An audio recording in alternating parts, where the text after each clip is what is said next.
I'm Father Dave. I am a parish priest. I'm Australia's oldest professional boxer ever, and still chasing that elusive world title. And I have been to Syria. I think that was just come back from there about a month ago. It was my 8th trip in as many years since the violence broke out there. And we go around there as Boxers for Peace, combining the boxing and the preaching peace. And as I say, people don't always see how those two go together. And I wanted to spend a bit of time now talking about how we use the boxing as part of the process of ministry, and more specifically, how boxing can work for young people to help them deal with their issues, and ultimately, I think, to make for a more peaceful world. I was going to begin with that image. There it is of me there in Macassic with a young boy in Jodidi, which was a little village in Syria south of Damascus, and according to legend is the place where St. Paul fell off his horse and met Jesus, if you know the story. The people of Jodidi certainly believe that was the place it happened, and they hold special services commemorating that great event, and we were invited along there for some special service to do with that, except when we got there, the people there to greet us at the gate of the village was just this line of young boys there all wearing boxing gloves. And I walked up to the youngest kid there, the youngest one, and I held my hands out like this, which is sort of the universal sign amongst boxers, you know, to hit my hands. And this young kid there, which had thick-rimmed glasses on underneath his headgear and the big gloves, winds back and gives me an almighty blow right in the groin. And, yeah, seeing this lineup of kids again, stupidly perhaps, I walk up and make the same gesture to these kids, and thankfully they responded according to protocol, and we started boxing together. And we were having a great time. Not expected to be coming for a church service, and you could hear something going on in the background, but where we were, there was just laughter and punches being thrown and lots of good fun. And then someone starts bringing their kids over me, asking me to pray for them, which of course I do, which is lovely. And then someone says, bring out the blind girl, let him pray for her.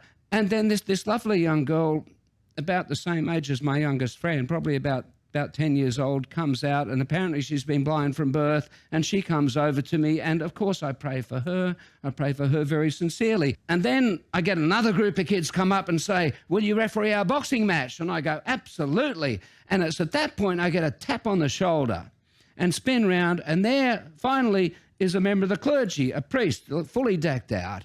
And he says, what are you doing? And I say, I'm going to go referee this boxing match. He says, you cannot do that.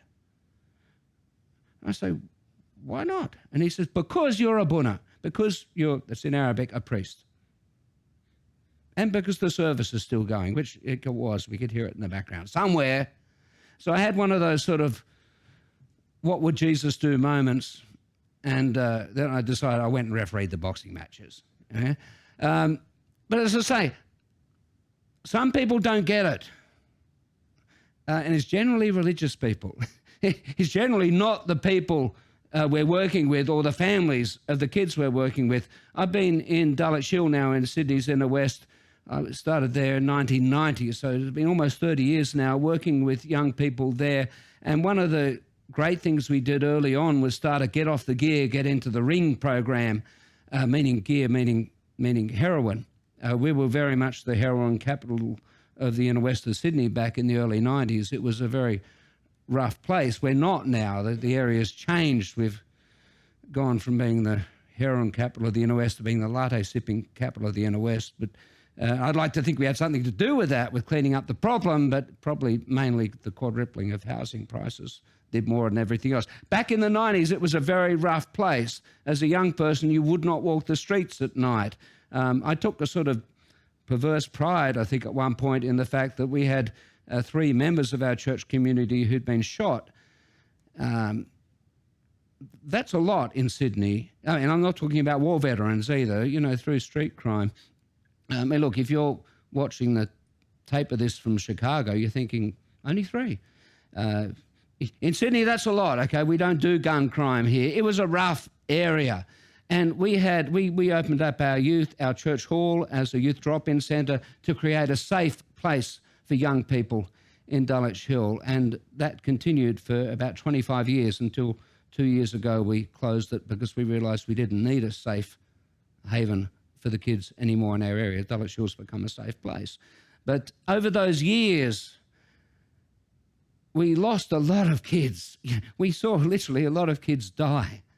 And overdoses took place on our premises regularly. And in the middle of the hall, though, we had a boxing ring. And the reality was the boxing program was part of what we're doing. It wasn't all of what we were doing, but it was a central part. And the reality was the kids who were boxing were not the kids who were dying. It was that simple.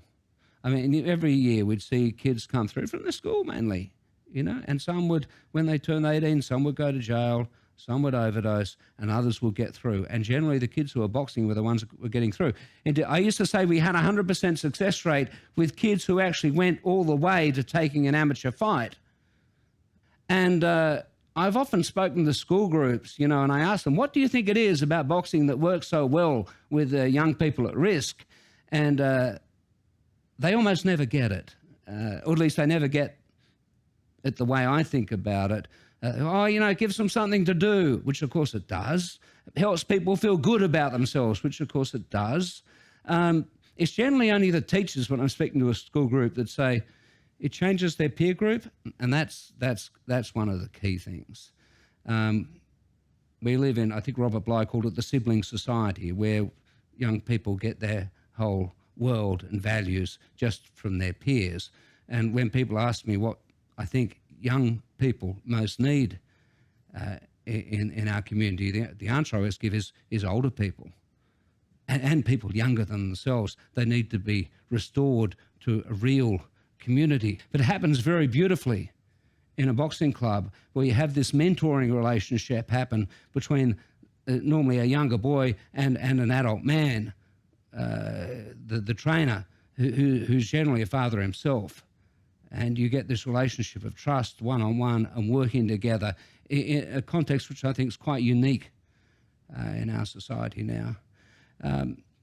There is something, I think, specifically about fighting and the combat arts, which is especially relevant to young people at risk, and especially relevant to young men at risk. I'm afraid it is a guy thing. And I'm sort of sorry about that, because I've got 3 wonderful daughters and I've got one young wonderful son as well. But, you know, I wish what we did with the boxing worked better for girls, but it just doesn't. Fighting for a young boy will make him feel more of a man. It won't help a young girl to feel more of a woman. It just doesn't work quite the same way. So our work has always been 90% with young guys, and that's okay, I think, because it's mainly young guys who are doing the overdosing, mainly young guys who are doing the street crime, mainly young guys who are doing the suiciding. So, yeah, and I think for men, for young men, for all men, there's something about fighting which runs really deep in us. I often think that most men I know are defined by 3 loves. You know, we love women, we love to work, we love to fight. And I appreciate not every man loves to fight, not every man loves women. That's okay. But for others of us, it's something that runs really deep. And the ancients, I think, understood this.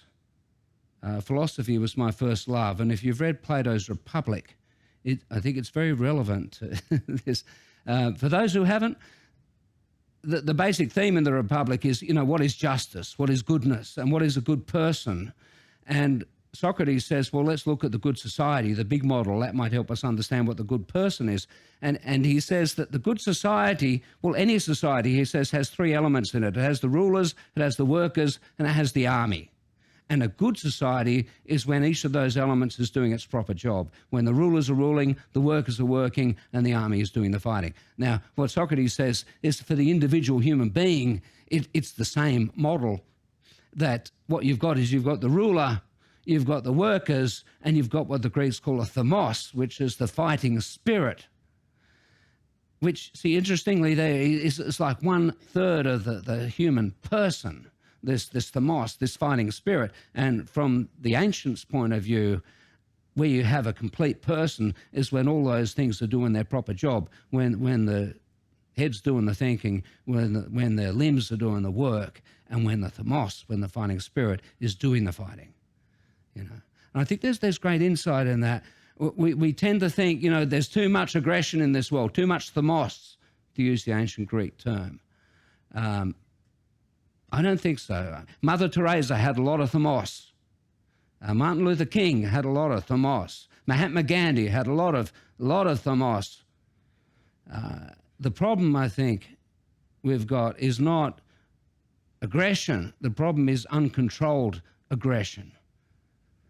We need people who can be strong, who can be aggressive, who can stand up and fight for things that need to be fought for.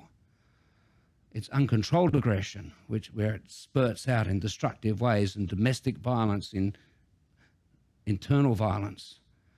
And I do believe that when done in the right way, boxing training can help young people to harness their themos, if you like, to learn to control it and to learn to channel it into good and worthwhile things, which is why I think ultimately we teach more boxing. Ultimately, we create a more peaceful world, as ironic as that might sound.